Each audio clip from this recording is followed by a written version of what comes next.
precisamente las condiciones para que empezara a surgir el cine en Barcelona, que eran condiciones sociales y culturales, eran también las que obstaculizaron su desarrollo. Pese a todo y pese a todas las dificultades económicas y financieras, ese cine se iba manteniendo y iba creciendo, mal que bien. Su verdadero problema era de redes de distribución y de competencia con el cine extranjero. O sea, no se podía competir, porque llevaban mucho tiempo de adelanto las películas extranjeras que aquí también se veían. Incluso lo que era muy popular, que eran los seriales, eran productos parasitarios de los seriales franceses y americanos que ya corrían por aquí. Pero bueno, la cosa se iba manteniendo. A ratos crecía, a ratos no crecía, y finalmente, a finales de la década de los 10, se fue al garete. Esta es una historia mucho más compleja.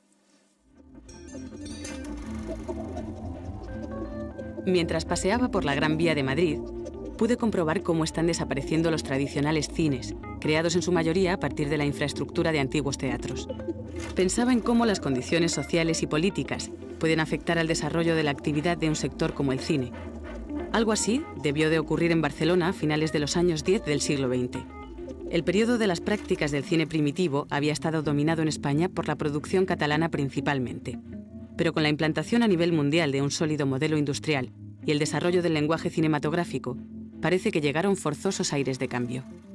El cine hecho en Barcelona, catalán si se prefiere, a finales de los años 10, 19, 20 se va todo al garete y le deja el espacio a Madrid, que es una sociedad mucho más retrasada, es la sociedad de la corte, en fin, mucho más picaresca, en fin, ha habido todo tipo de espectáculos que tienen que ver con los fastos de la nobleza y la realeza, pero entonces, claro, se va desarrollando el cine con más tranquilidad, pero va arraigando bastante más fuerte. En cierta manera, este retraso de Madrid respecto a Barcelona podríamos mirarlo de una manera positiva. En Madrid hay una cultura popular que se resiste a la introducción de ese nuevo medio de masas que es el cine. En Madrid es el lugar donde se desarrolla la zarzuela, donde se desarrollan los toros, donde se desarrollan un montón de espectáculos populares que se resisten a la introducción de estos nuevos medios de masas. En Madrid no hay una industria cinematográfica fuerte prácticamente hasta los años 20. ¿Qué influye? Primero, que hay mucho teatro y que serán estos mismos actores y productores teatrales los que vean una posibilidad en el cine. Por otro lado, también hay una burguesía, una alta burguesía y una aristocracia que empieza a ver el cine como un posible negocio y también empiezan a plantearse esta posibilidad de participar en la industria cinematográfica. En estos años, antes de los años 20, los años 15, Benito Perojo, que entonces es un chavalito, va a Inglaterra y descubre cómo es el mundo del cine. Trae el aprendizaje de los diferentes personajes y crea su propia productora, lo que será Patria Film, junto con otros literatos, otros actores, gente también que tiene que ver con la industria fotográfica. Hacen un pequeño estudio y aquí se empiezan a rodar las primeras películas, que serán Los Peladilla, tan famosos, que también se han conservado y en que hemos podido ver pues, a Benito Perojo haciendo el personaje parecido a Charlotte.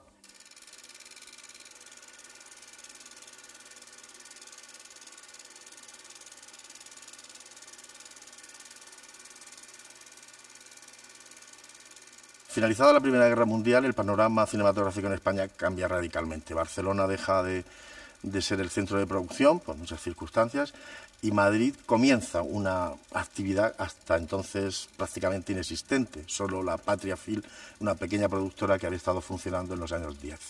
A comienzos de los años 20, Madrid asiste a lo que podemos definir el nacimiento de la industria cinematográfica española con cierta continuidad posterior.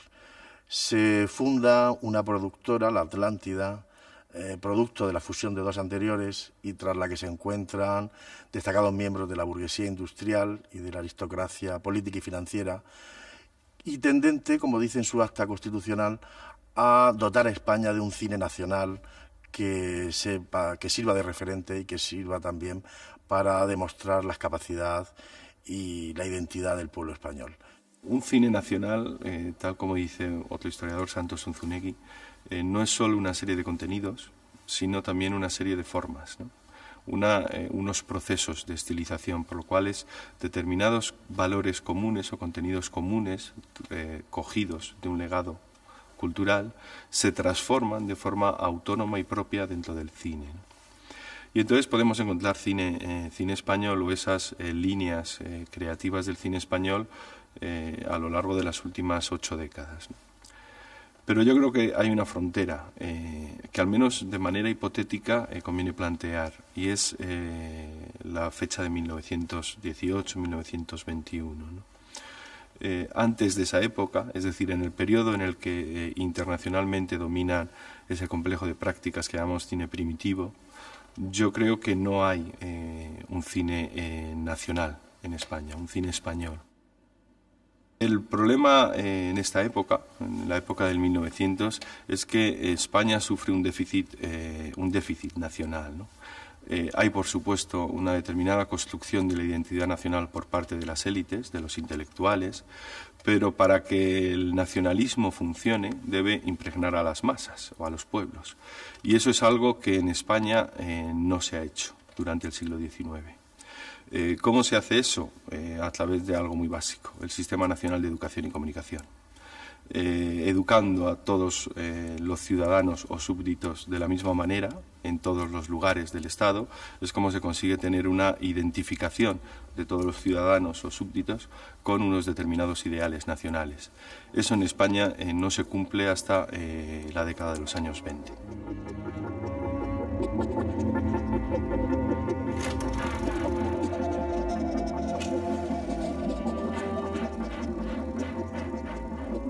Tras esta fachada, se escondía gran parte del patrimonio fílmico nacional, siempre respetando, por supuesto, las competencias autonómicas. Pero parecía que el hecho de que a una película se la considerase patrimonio histórico no era suficiente para que ésta formase parte de lo que podría definirse como cine nacional. De modo que me surgió una duda. ¿Qué modelo seguiría la Atlántida para crear esa identidad fílmica nacional que pretendían representar?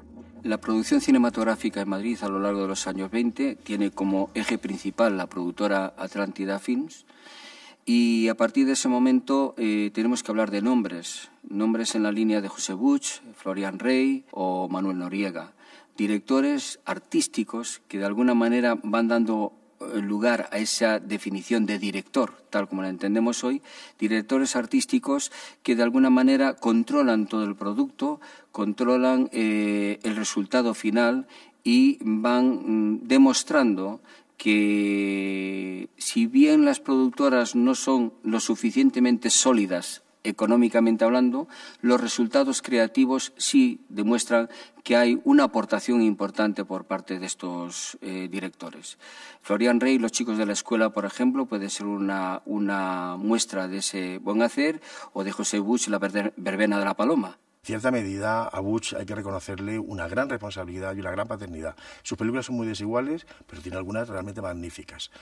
Quizá no es comparable a la personalidad cinematográfica de Florian Rey o de Benito Perojo, los dos grandes creadores, con un universo propio y con el cine de Perojo muy estilizado, muy internacional, que sabe lo que es rodar una película y rodearse de un equipo de profesionales que le ayudan a hacer la película, porque entiende el cine de una forma profesional y no artesanal, que es lo que en cierta medida pasaba en estos cimientos.